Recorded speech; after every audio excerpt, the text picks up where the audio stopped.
Bonjour et bienvenue dans ce nouveau vidéo où on va apprendre à mettre un sari, mais pas n'importe quel style de sari. On va faire un style du Maharashtra, que certains appellent aussi le kashta, le drapé kashta. Mais normalement au Maharashtra, c'est avec des saris de 9 verges de long, qui correspond à peu près à 8 mètres et 25, 8 mètres et quelques. Donc, ce n'est pas les saris standards qu'on retrouve partout. Les saris que vous avez à la maison, probablement, qui sont plus autour de 4,5, 5, 5,5 mètres. Donc, ça va être avec un sari de cette longueur-là que je vais faire mon drapé. Okay? Ça va être plus mon adaptation, comment je l'ai appris, comment j'aime l'utiliser aussi sur scène si je fais une chorégraphie inspirée du Maharashtra ou de danse marathi. Et pour celui-là, ce qui est important en fait, parce que ça va créer une espèce de pantalon, okay? Ce style de drapé-là, ce qui le rend le plus beau en fait, c'est d'avoir des bordures. C'est ça qui va vraiment mettre en valeur le drapé.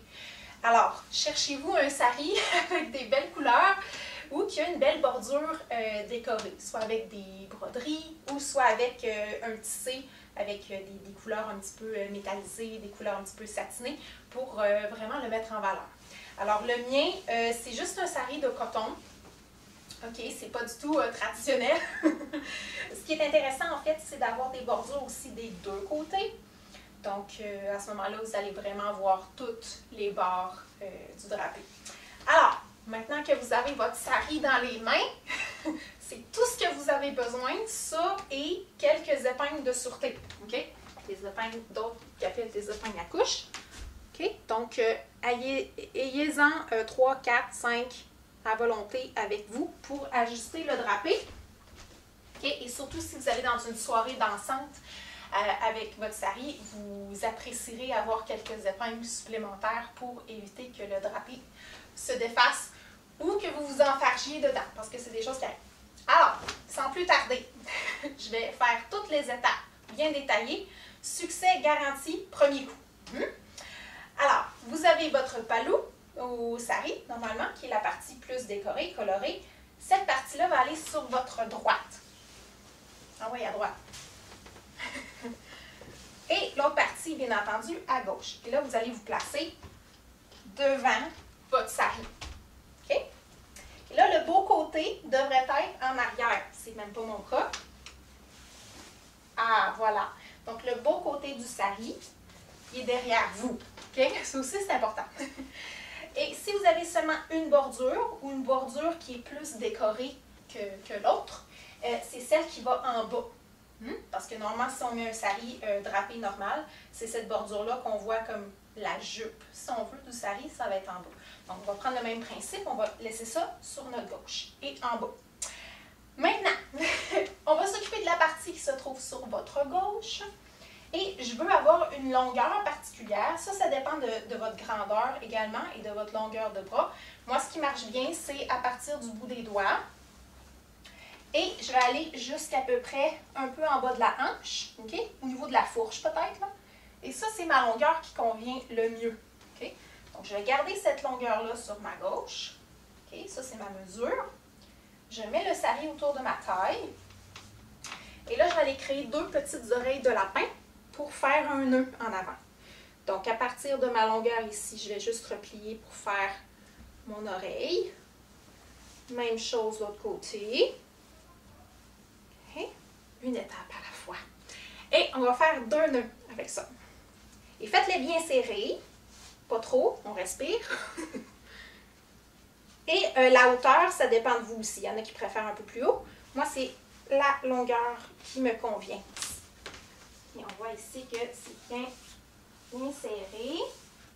Et voilà. Alors, maintenant, on commence encore une fois avec le côté gauche. On va s'occuper de lui en premier. Et là, il faut aller le passer sous la jambe gauche. Tada! Comme ça.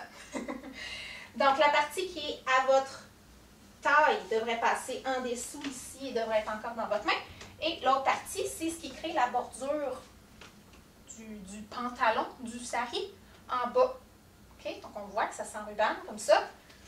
Donc, là, ce que je veux faire, c'est créer des plis pour que cette belle bordure-là, ici, soit en arrière elle va venir à l'intérieur, au milieu du sari en arrière. Alors, je vais tenir la même bordure de la taille.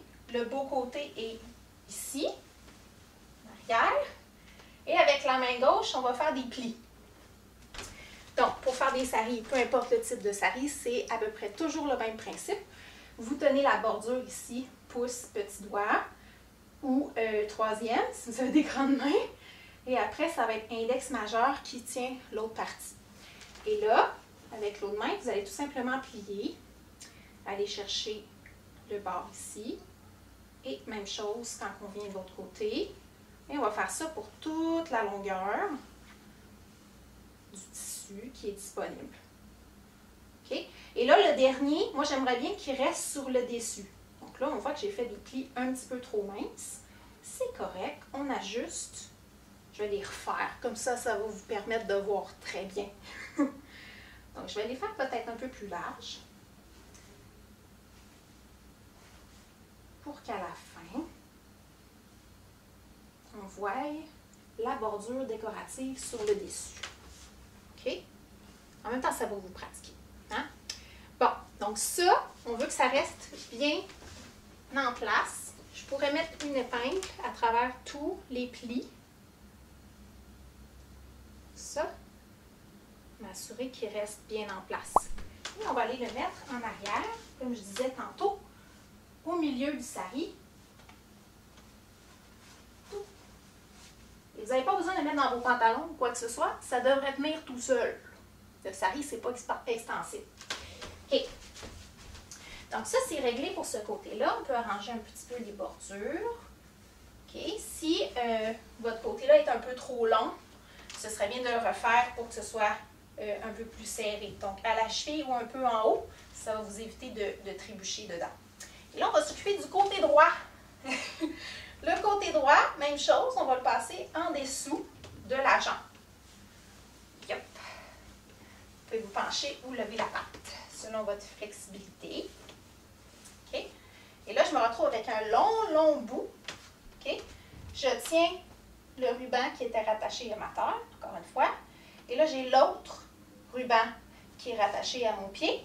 Et là, c'est lui que je vais aller prendre avec ma main gauche.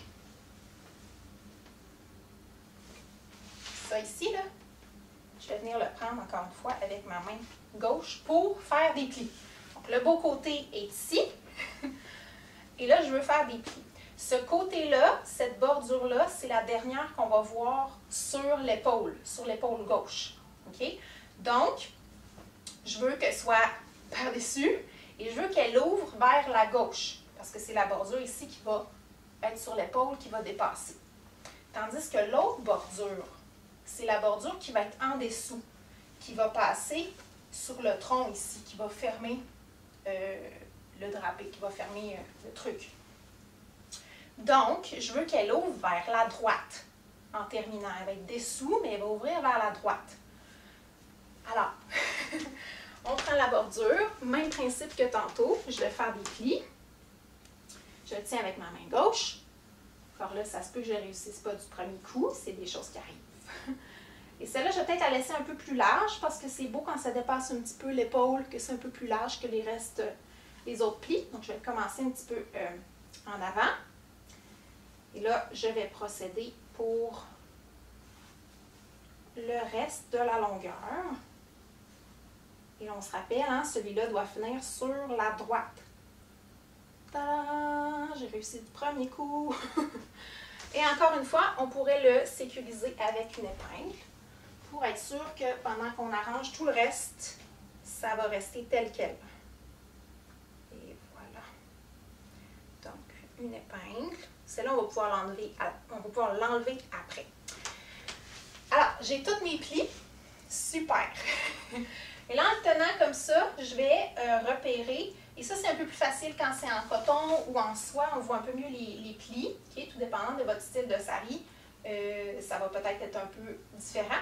Et là, je vais reprendre, en fait, les plis un peu en bas. Je vais aller le plus en bas que je peux. Et je vais aller mettre ça sur mon épaule gauche. Comme ça. OK? Et là, c'est ce qui va donner mon drapé, on peut arranger un petit peu le look des plis. Sauf que là, je ne vois pas ce que je fais beaucoup. OK? Et ça, on pourrait l'épingler également sur votre choli, ce que vous portez en dessous, votre blouse. Et comme vous voyez, j'ai fait un pli plus large sur le dessus pour faire un look un peu plus traditionnel avec le pli qui dépasse un peu l'épaule. En même temps, mon sari a une très large bordure, donc c'est intéressant de voir toute la largeur. OK. Alors, je vais épingler ça. Et pour ce qui est de la longueur en arrière, ça va dépendre de la longueur de votre sari. Ce qui peut être bien, c'est d'avoir à peu près jusqu'en arrière du genou. C'est une bonne longueur. Certains préfèrent l'avoir jusqu'à la cheville. À ce moment-là, il faudrait ajuster notre départ là, pour que ce soit un peu plus court pour nous donner ce petit 20-30 cm-là qui nous manque. Mais moi, ça me convient bien quand c'est ici et quand je danse, ça ne me gêne pas. Donc, je vais le garder à cette longueur-là.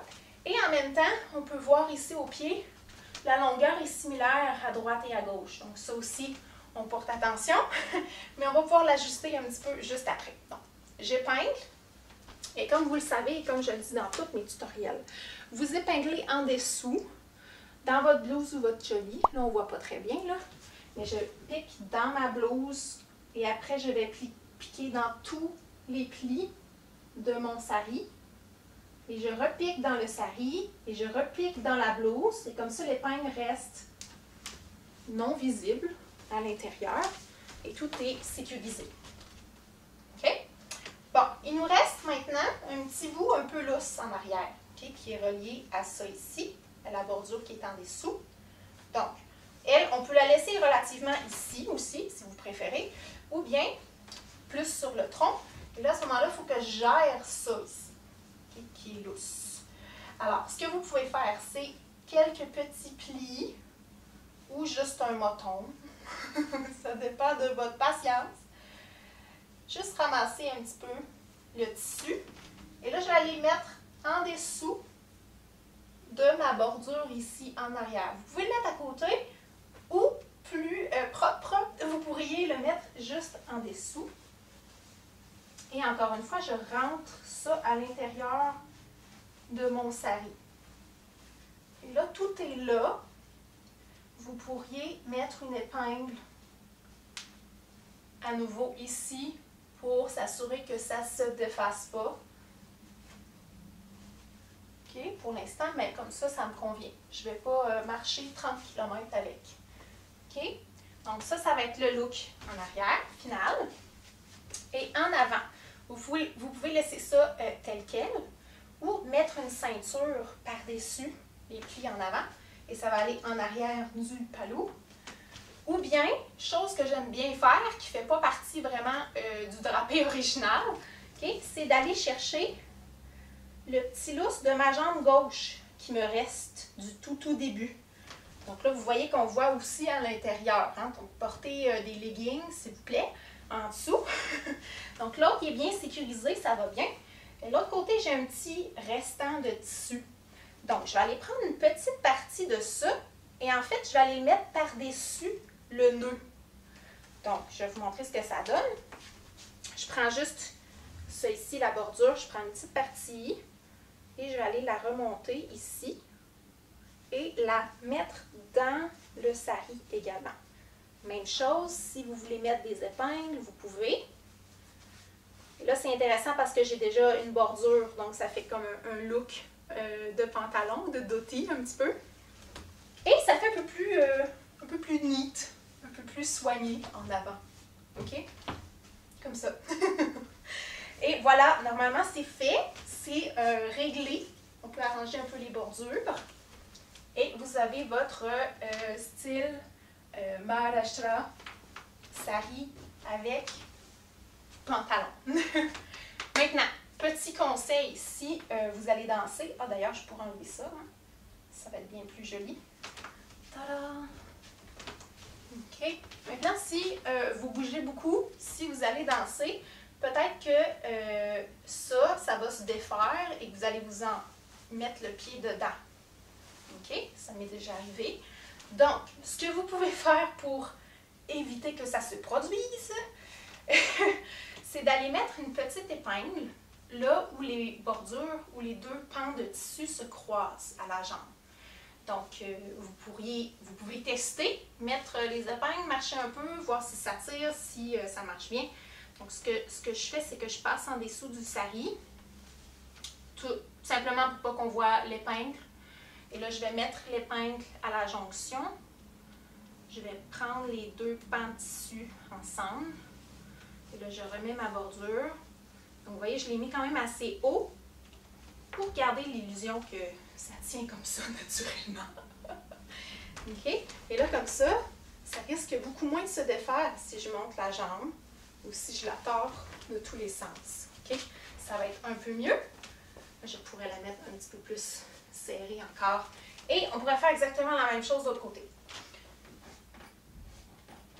Donc, une autre épingle. Et là, je regarde où potentiellement le sari pourrait un peu m'énerver, où ça se croise naturellement. Et là, je vais aller mettre une épingle en arrière, toujours. Quoique, si vous êtes sur une scène, hein, ça ne paraîtra pas. Vous pouvez mettre l'épingle par-dessus le sari, là. Ça va juste paraître sur vos photos à la fin. OK, voilà. Donc là, je suis proche, hein, on le voit un petit peu, mais ça va me permettre de bouger, de me sentir un peu plus en sécurité. Alors voilà, c'était le tutoriel pour ce style. Vous pouvez maintenant aller danser dans les rues avec. Et juste pour vous montrer un petit peu de quoi ça aurait l'air avec un autre genre de sari, j'ai fait aussi le même drapé avec un tissu, cette fois-ci c'est un tissu en polyester, donc ça donne un effet un peu plus aérien, je dirais, vaporeux, avec des bordures un petit peu différentes. Maintenant, pour les originaux de ce monde, voici d'autres façons de revisiter ce style. Alors, vous pourriez prendre le palou en arrière, le coin ici, et aller le mettre en avant. L'insérer dans le sari au niveau de la taille. Là, ça cintre un peu plus la taille. Ça crée aussi un beau V en arrière avec le drapé. Et c'est un peu plus couvert aussi sur le côté. Vous n'avez pas le palou dans vos jambes. Sinon, vous pouvez aussi le mettre sur votre épaule. Là, à ce moment-là, vous auriez le bras couvert. OK? Donc, ce serait un autre genre. Et encore plus fou, si je détache le palou de mon épaule, je vais quand même essayer de garder les plis avec mon épingle. OK? On pourrait créer des pantalons. J'ai déjà des pantalons, mais créer un autre genre de pantalon. Donc avec le reste du sari ici, je vais passer autour de ma taille. Hein? Il ne faut pas être puriste en faisant ça. Non, non. Et là, c'est le fun parce qu'on voit la bordure le long de tout autour de mes hanches.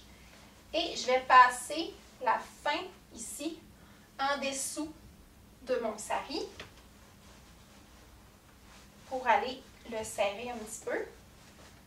Et là, ça ferait des espèces de pantalons, pas d'ottileux, mais un autre genre. Avec le petit bout comme ça qui dépasse, coloré. Hein, c'est-tu pas beau ça? Yes! Si vous avez des questions par rapport à ce style ou s'il y a des drapés que vous aimeriez voir ou que vous aimeriez comprendre, écrivez-les en commentaire. Et sinon, amusez-vous bien avec celui-là. Adaptez-le avec votre sari. Amusez-vous. Et on se retrouve pour un autre tutoriel un peu plus tard. Bye! C'est pas officiel. C'est juste moi qui fais ça. Pas officiel du tout. Voilà.